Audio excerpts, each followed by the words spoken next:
ہمارا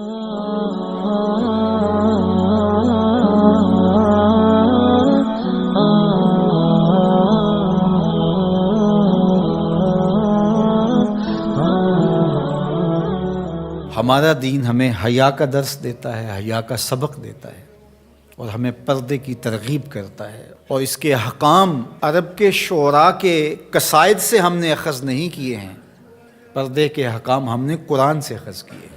قل للمؤمنین یغضوا من ابصارہم ویحفظوا فروجہم، اے محبوب مومن مردوں کو خطاب کرتے ہوئے آپ ارشاد فرمائیے کہ یہ اپنی نگاہوں کو نیچا رکھیں اور اپنی شرمگاہوں کی حفاظت کریں۔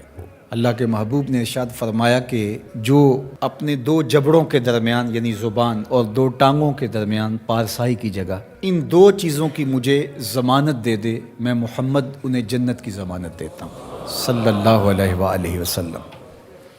تو فرمایا کہ یہ ان کے لیے بہت ستھرا ہے، بے شک اللہ کو ان کے کاموں کی خبر ہے، تم کبھی بھی اس سے مخفی نہیں رہ سکتے، تمہارا کوئی عمل اس سے پوشیدہ نہیں رہ سکتا۔ یہ حکم مردوں کے لیے تھا کہ نگاہوں کو نیچا رکھیں اور اپنی پارسائی کی حفاظت کریں، یہ ان کی ستھرائی کا ذریعہ ہے، ان کے باطن کی پاکیزگی کا سامان ہے۔ جب نظر پاک ہو جاتی ہے تو پھر دل پاک ہو جاتا ہے۔ 40 دن تک جو شخص اپنی نگاہ کو مکمل پاک کر لے تو اس کو نماز کا حظ آنا شروع ہو جاتا ہے، اس کا سرور آنا شروع ہو جاتا ہے، اس کی کیفیت آنی نصیب۔ 40 دن بڑے نہیں ہوتے، یہ مشق کر کے دیکھنی چاہیے۔ تو اس لیے جب نظر پاک ہوتی ہے تو عبادات میں حظ، لطف اور سرور ملتا ہے۔ نظر پاک ہوتی ہے تو پھر خیال بھی پاکیزہ ہوتے ہیں، نظر پاک ہوتی ہے تو پھر سوچیں بھی مثبت آتی۔ وَقُلْ لِلْمُؤْمِنَاتِ، اور اے حبیب اہل ایمان عورتوں سے فرمائیے، انہیں حکم دیجیے، یغضضن من ابصارہن، کہ وہ بھی اپنی نظروں کو نیچے رکھیں، اپنی نظروں کی حفاظت کریں۔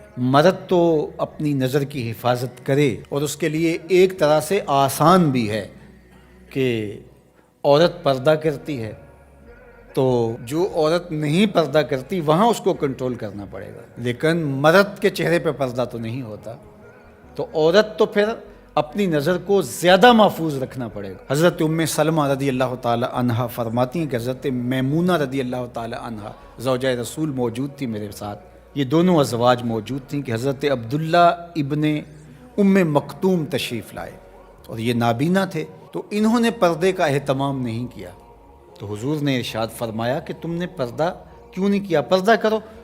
تو انہوں نے آگے سے کہا حضور یہ تو نابینا ہیں، فرمایا تم نابینا تو نہیں ہو۔ وَيَحْفَظْنَ فُرُوجَهُنَّ، اور اپنی پارسائی کی حفاظت کریں، اپنی آبرو کا پہرا دیں۔ عورت کے لیے بہترین عمل اور بہترین وظیفہ اور بہترین عبادت اپنی آبرو کو بچانا اور آبرو کی حفاظت کرنا ہے۔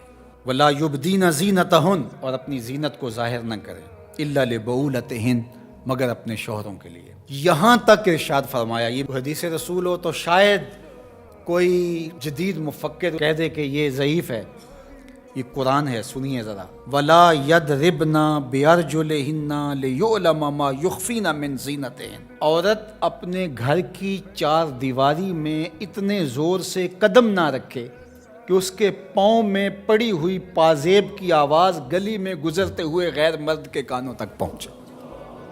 یہ قرآن ہے، حالانکہ گلی سے گزرتے ہوئے مرد کو کیا پتہ کہ جس کے پاؤں میں پڑے ہوئے پازیب کی چھنکار کی آواز باہر آ رہی ہے وہ بوڑھی خاتون ہے یا 7 سال کی بچی ہے، اسے تو نہیں پتا، اور اس کو بھی نہیں پتا کہ باہر کوئی گزر رہا ہے یا گلی خالی ہے یا کوئی بوڑھا گزر رہا ہے یا کوئی بچے گزر رہے ہیں، لیکن اسے یہاں تک حکم دیا کہ تیرے پاؤں میں پڑی ہوئی پازیب کی چھنکار، تیرے پاؤں میں پڑے ہوئے جوتوں کی آواز بھی ایسی نہیں ہونی چاہیے کہ غیر مرد تک وہ پہنچ کر کے اس کو متوجہ کر دے۔ کوئی تیری طرف متوجہ کیوں ہو؟ اس لیے کہ تو شہزادی ہے اسلام کی، تو بیٹی ہے فاطمہ کی، تو بیٹی ہے عائشہ کی، تو مغرب کی ٹینو نہیں ہے، تو مشرق کی بیٹی ہے۔ یہ پردہ تیرے لیے بوجھ نہیں ہے، یہ پردہ تیری آبرو کا پہرا ہے، تیرے برقعے کی ایک ایک سلوٹ تیرے حیا کا تیور ہے۔ جب تو سمٹتی ہے تو معاشرہ پھیلتا ہے، اور جب تو گھر سنبھالتی ہے تو معاشرہ بحر و بر سنبھال لیتا ہے۔ اس لیے اس بیٹی کو حکم دیا گیا کہ وہ اپنی آبرو کا پہرا دے۔ حضرت سیدہ فاطمہ الزہرا رضی اللہ تعالی عنہا سے پوچھا گیا بہترین پردہ کون سا ہے، تو آپ نے فرمایا کہ بہترین پردہ یہ ہے کہ عورت کو غیر مرد نہ دیکھے اور غیر مرد کو عورت نہ دیکھے. یہ بہترین پردہ.